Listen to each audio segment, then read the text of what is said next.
one of the core ideas associated with the Farahi school is the concept of nazm or coherence in the Quran. Could you briefly explain what that means? What does it mean to say the Quran has a structural coherence? Um, yeah, just a very brief answer on that. Sure. So basically, Hamiduddin Farahi considered that the chapters of the Quran are in 9 groups, and each group has a specific theme which contributes to the total theme of the Quran. Later on, Amin Ahsan Islahi revised that grouping and he came up with 7 groups. So, Amin Ahsan Islahi considers that the chapters of the Quran are in 7 groups, meaning that. So, for instance, group 1 is Surah Al-Fatiha, Baqarah, Al Imran, Nisa, and Ma'idah. The first 5 chapters of the Quran would make group 1. And then the next 4 chapters, An'am, Araf, Anfal, Tawbah. Tawbah, they will be group 2, and so on and so forth. So the Quran will then be divided into 7 groups, and the idea is that each group has its own specific subject and theme that contributes to the total theme of the Quran, which is about warning, or inzar, which is the Quranic term, an Arabic term. So the idea then is that if you are looking at a chapter and try to do tafsir of that chapter of the Quran, it will be important to understand in which group that chapter is located, because being located in that group determines what is the overall subject of that chapter. Further on, Islahi also believes that most of the chapters of the Quran are in pairs, meaning that they have a very strong link with each other. Of course, all chapters of the Quran have link with each other, but Islahi argues that most of the chapters of the Quran comes as pairs or zawj, and they have strong link with each other, and it's like one is explaining one aspect of something and the other one is explaining the other aspect of it, or one is explaining more conceptual theoretical aspect and the other one more implication aspect, or one is a bit of summary and the other one is a more deliberation on that. So for instance, the most perhaps the if I want to give examples, the examples that perhaps makes the most sense for the audience would be the last 2 chapters of the Quran, Surah Al-Falaq and Surah Al-Nas. قُلْ أَعُوذُ بِرَبِّ الْفَلَقِ قُلْ أَعُوذُ بِرَبِّ النَّاسِ. Both of them are even in terms of the tone of it, and the words, the tone of it and the meaning of it, they are very close to each other. And then going from the start of the Quran, Baqarah and Al Imran, the second and the third chapters of the Quran, 2 of the longest chapters of the Quran, again they consider these to be pairs and they have link with each other. I actually have a slide here that I can share, and Mm-hmm. maybe we can include this in the video for the audience who might be interested in it. Mm-hmm. Let's move.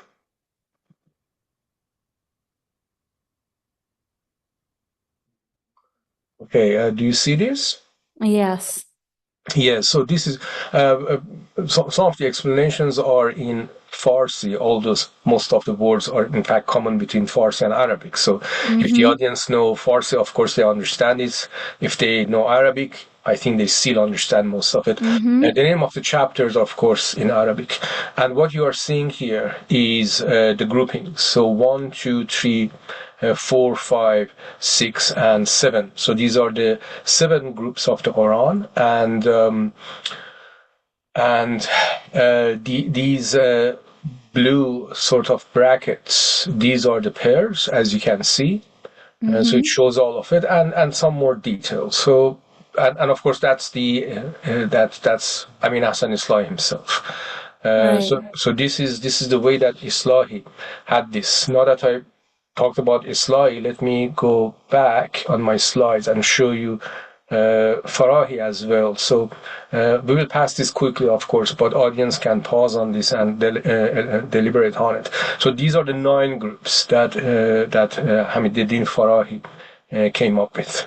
Okay, Right. the green ones here and also here are the chapters that they believe are Madani chapters coming in Medina, and the white ones would be the Makki chapters. Okay, so let me show you also another.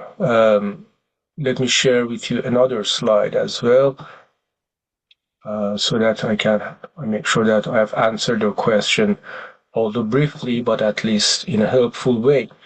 So, as I said, they considered most of the 2 chapters of the Quran to be in pairs and linked with each other. So this is, for instance, the way that they see the second and the third chapters of the Quran link with each other. Surah Al-Baqarah and Surah Al Imran. This is my own illustration, okay? This is my own explanation, my own, but I've made it clear that this is based on the work of Hamiduddin Farahi, Amin Ahsan Islahi, and Javed Ahmad Ghamidi. I actually showed that to Ustad Ghamidi, and he was happy with it. I mean, so I think in a way it is verified because it's based on their work. But as you can see, for instance, when we look at Surah Al-Baqarah and Al Imran, we firstly realize that it is in group 1 of the chapters of the Quran. The subject of that group, according to Amin Hassan Islahi and Ghamidi, would be Bani Israel, Bani Ismail, Bani Ishmael, and the God's covenant, and then the theme would be these, and the main addresses are those, and the objective is this, and then it goes on section by section. So, for instance, Surah Al-Baqarah, verses 1 to 39, would be the introduction to the chapter. In Surah Al Imran, 1 to 32 is introduction to the chapter, and you will find that these introductions are very much related to each other. They talk to each other. Surah Al-Baqarah, number 40 to 121, is very much linked to Al Imran, number 33 to 63, and they talk about Bani Israel and their faith and beliefs and deeds, and so forth. It just goes on like that. This one is available on my Exploring Islam website. If people are interested, on the website, if they go to the tab that says More, and then there is a section that says Conceptual illustrations, and they can find this there. They can also find the 7 themes, the 7 thematic groups of the Quran there as well. Right. We'll be sure to put the link for that right here on the screen. So does this mean that the Quran should be interpreted more as a unified discourse rather than isolated verses? And perhaps more importantly, should that always be the case? That's a very good question. So I believe the Quran needs to be seen as one storyline, as one body of text, and we need to understand how the concepts in the Quran relate to each other. But whether we can be so specific in making it into 7 groups, for instance, and then insisting that these 2 are pairs, those 2 are pairs, and look, this part is exactly like that part, I think that is up to discussion. Okay, and some of it makes sense to me, at least. Some of it, I think, is not that convincing, and it's up to discussion. I mean, as the differences between scholars is, of course, acceptable. There's no problem there. But as you can see, Hamiduddin Farahi comes with 9 groups. His student comes with 7 groups. I think one can look at it and they may argue, why not 5 groups? Why not 8 groups? So it's very subjective. I think, so my intention for today's session was that I introduced the Farahi School and my book, but I also talk about my own view about these topics as well. My view about this is that we have 2 kinds of coherence in the Quran. The literal coherence, or you may call it textual coherence. So let's say textual coherence. Textual coherence and conceptual coherence. I believe the Quran has conceptual coherence, which means take any concept from the Quran. Let's say, for instance, taqwa, which we can translate as piety. This is my own experience. When you look up this concept in the Quran and you find concepts that are related to it, you can easily draw a map and you can see how everything links to each other. And it's just one storyline from beginning to the end about what is taqwa, for instance. I believe the Quran definitely has conceptual coherence, and that is very important. That is even more important than textual coherence. In terms of textual coherence, I think many of the parts of the Quran that apparently we think is not quite coherent and it seems like it's talking about different things, in fact do have some coherence, and there are theories about it. Amin Ahsan Islahi's or Farahi's theory is one of the theories. There are other theories as well. Other people have talked about it. You can look it up. There are different theories about the coherence of the Quran. I, however, don't believe that we can strongly argue very specifically that one theory of coherence is true and applicable to the whole Quran. I think it is difficult. Okay, so for instance, when I was looking at Surah Al-Baqarah and Ali Imran and try to see the link between them, I found it very easy to do that. I found it very easy. But when I try to do the same thing about some of the other chapters that, according to the Farahi scholars, are pair, I found it difficult to exactly find, and this difficulty is not like, oh, well, you need to learn it more. No, it's because of the subjectivity of this. It's because of complexity of this, or the groupings. Okay, so you have this particular chapter in this particular group, and you are saying that the subject of this group is this. But you can easily argue that, well, we can decide about a different subject for this group.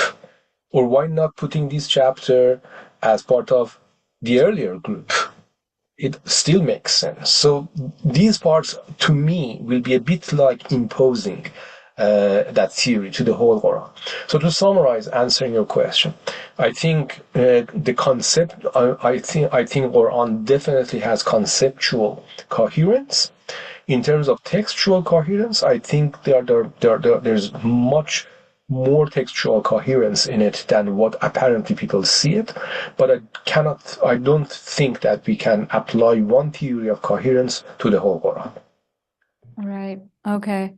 Well, that is a very deep topic, and there's so many questions that could be asked about this. But for lack of time, let's delay that for another episode. Yes. And yeah, so I guess what we can derive from this in a summary is that methodology becomes extremely important, and how we read the text can completely change the conclusions we reach. Coming to the 4 case studies that you chose for the book, so starting with stoning. Before going there, you said something very, very important. Let me just elaborate on that a little bit. What you said is absolutely true.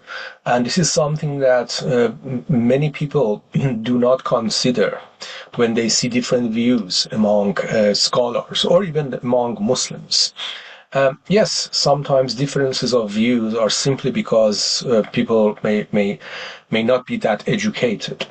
But you will find even among educated people, there are differences of views about different concepts in Islam. Not just Islam, any religion. Not just religion, any ideology, any theory. And that all goes back to methodology.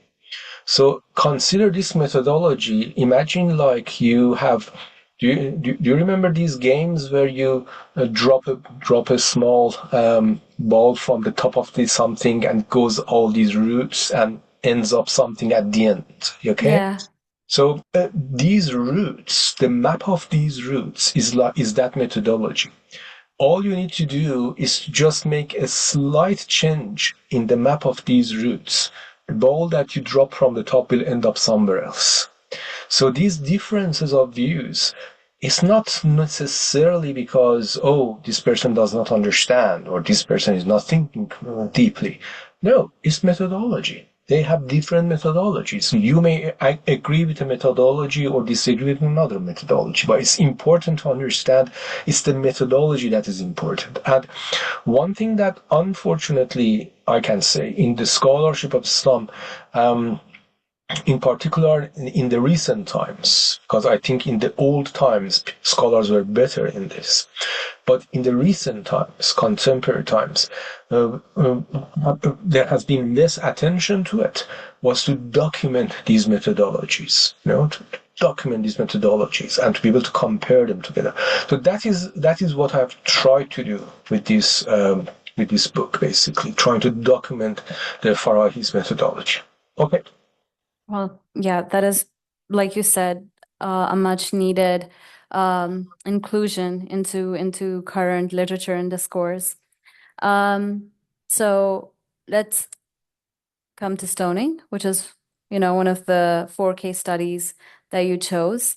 Yes. And it's certainly a very controversial issue to choose. So you've explored in the book is the punishment of stoning for adultery known as rajm. And many people believe this punishment is clearly part of Islamic law. They say that it could not have been stated more clearly. But your book examines whether it actually originates from the Quran. So a number of questions here, but all related to each other. What does the Quran itself say about punishment for adultery? Where does the concept of stoning come from historically? And obviously, how does the Farahi school interpret this issue differently from traditional juristic interpretations? So yes, stoning is the first case study in the book. Let me just say that before that, of course, after introduction and preface, there is a chapter that is called Emergence of a School of Thought. And in there, I have tried to explain historically how this school of thought emerged. And at the end of that chapter, I have also explained the main principles of this school of thought, including coherence of the Quran. So after that chapter, the first case study comes, which is the case study of stoning. Basically, in all these case studies, what I've tried to do was to first do a little bit of literature review to see to see what seems to be some of the issues and challenging thoughts about that topic. I then looked at a selection of the tafsir by traditional scholars, Shia and Sunni, to try to see what this selection of tafsir is saying about this. And then I have briefly looked at fiqh or hadith, jurisprudence or narration, where it applies. And then I have moved to the Farahi thought, the Farahi school of thought about that. And I have tried to explain what they think and about that topic. And in the end of the chapter, I have reported my interviews with Javed Ahmed Qamedi, Ustad Qamedi, about that topic. Interviews that I tried to be as challenging as possible towards him by asking questions and try to receive some responses from him. So I'm reporting those interviews and I end by some sort of critical discussion of the topic. So that's the way these 4 chapters, 4 case studies are going. In terms of stoning, the main problem that we see, Irtiga, is that there is no mention of stoning in the Quran. And not only we don't have stoning that as a punishment in the Quran, a different punishment for adultery is mentioned in the Quran. So of course you know that according to the majority of scholars in Islam, if the person is guilty of fornication, which is a single person, then the punishment would be lashes, like 100 lashes, yeah? But if the person is married, then in principle, of course, after all the considerations, in principle, the punishment will be stoning to death. The immediate problem that we see is that there's no mention of stoning in the Quran.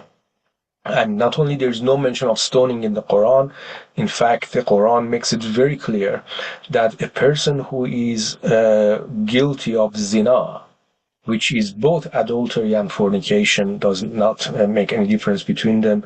Their punishment, if it is approved, if there are witnesses, if it can be confirmed and all that, after due considerations, its punishment will be 100 lashes. And there's no stoning. So that is verse number 2 in Surah An-Nur, which is chapter 24. So chapter 24, verse number 2. That's the start of this inquiry in the academic discussion. Where is the stoning then is coming from? Okay, so there are different theories about it, where it's coming from. Some say it was influence of Jewish regulations. Some say it was something that the Prophet used to do at the start because of the law among the Jewish regulations, and then later, because of this verse of the Quran, it was abrogated and it was replaced with just 100 lashes. The narrations about stoning are very vague. They can be interpreted in different ways. There is one hadith about stoning, which itself is quite complicated and difficult to fully understand what it means. There is even claim that there was a verse in the Quran that instructed about stoning, and that the verse has been abrogated by reading, but not abrogated by implementation, meaning it was as they call it naskh talaba. So naskh talaba means that it is abrogated, but just for reading, meaning it is not in the Quran, but it still applies. This is a very strange concept, very, very strange concept. You would ask yourself, why would a verse be removed from the Quran if the concept is still applicable? So the way that Farahis look at this is that they argue, and I'm saying this very briefly. Okay, there's so much detail there, so I'm trying to be very brief. Otherwise, this will be a very, very long session. They say that the application of the punishment of stoning at the time of the Prophet was not because of the crime of adultery itself. They say that there are two kinds of crimes.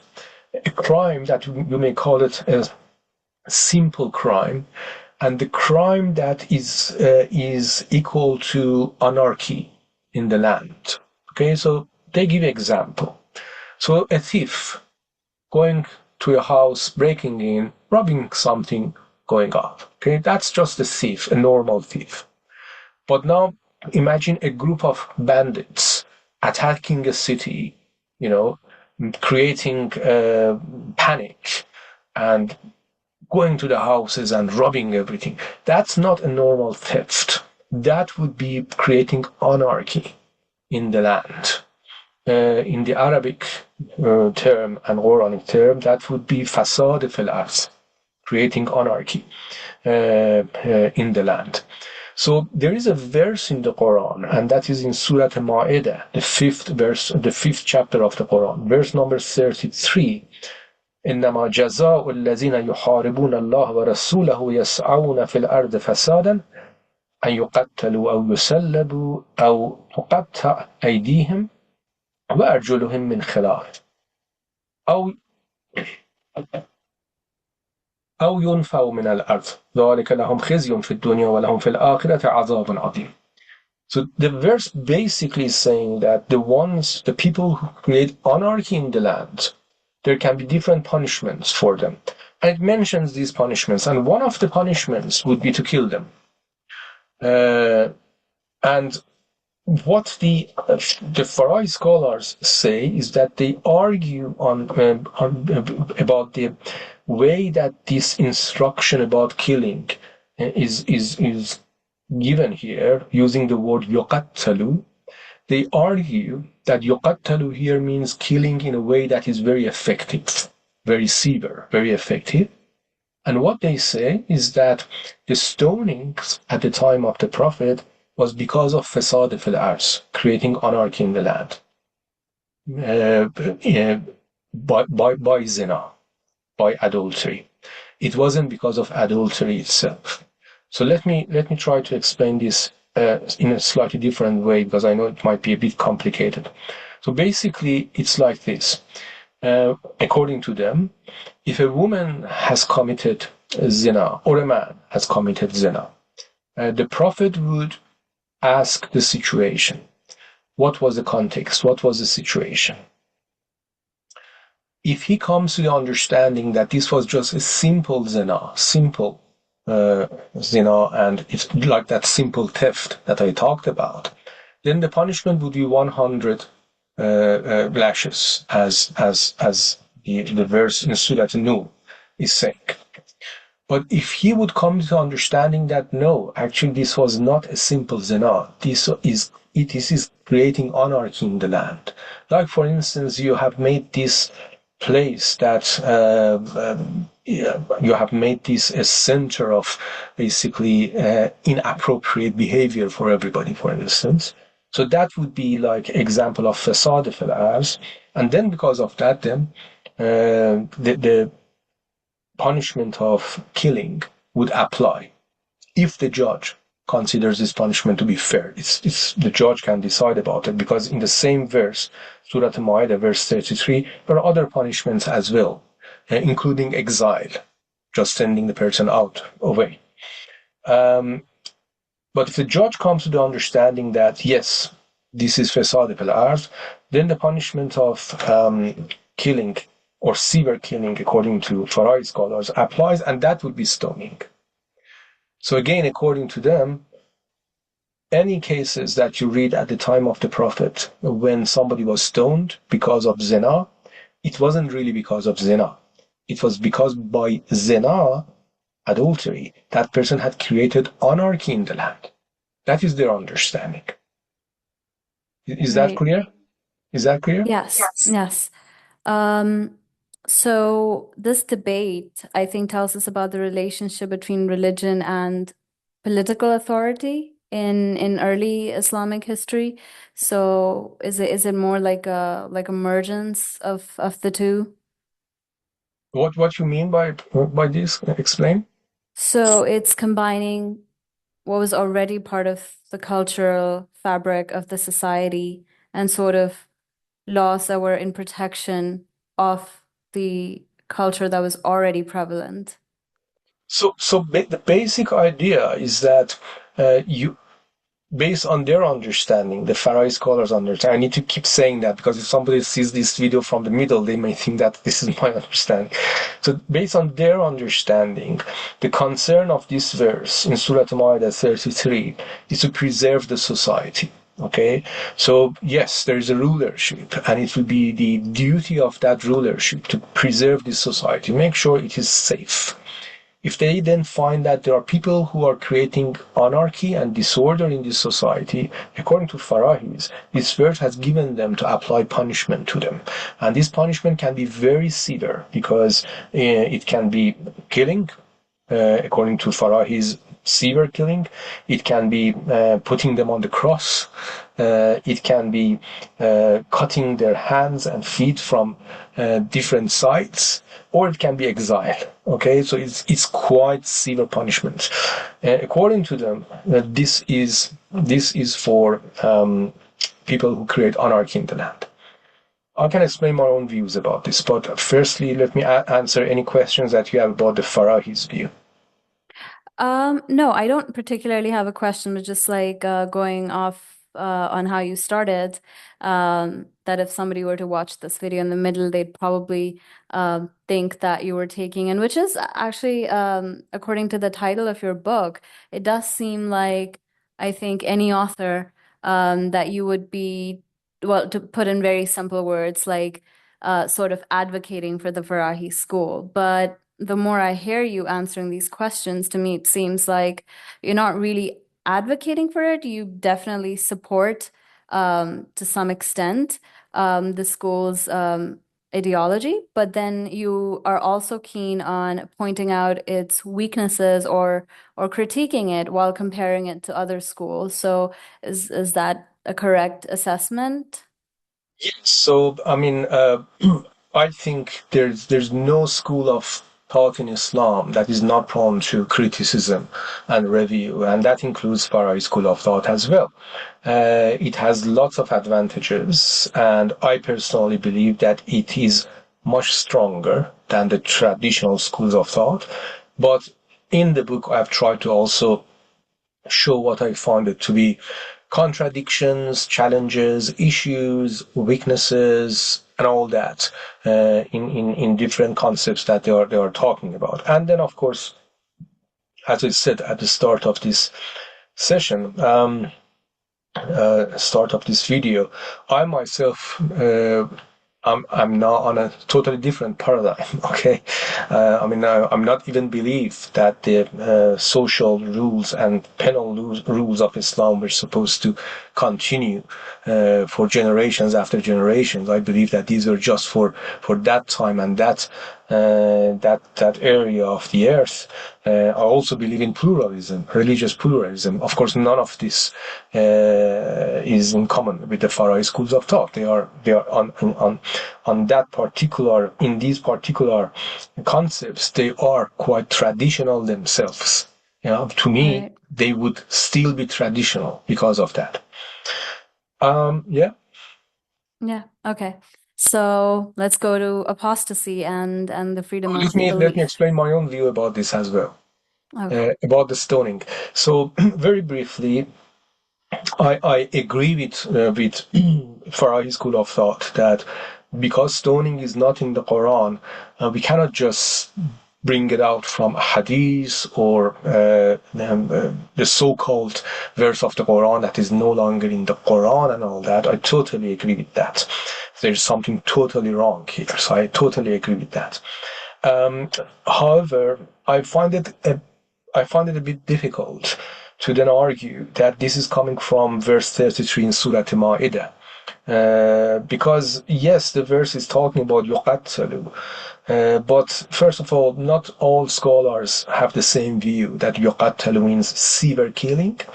And also, I think if the verse meant if stoning was one of these things, it could be included in the verse, explicitly saying rajm, stoning. It's not there.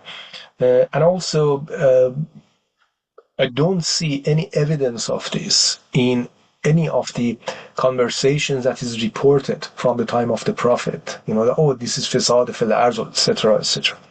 And even more importantly, even for the verse 33 of Surah Ma'idah, when it says, إِنَّمَا جَزَاءُ الَّذِينَ يُحَارِبُونَ اللَّهَ وَرَسُولُهُ, the punishment of those who wage war against God and His Prophet. To me, this is very specific to the time of the Prophet. I cannot see how this can then be interpreted as a general rule that can apply to generations after generations.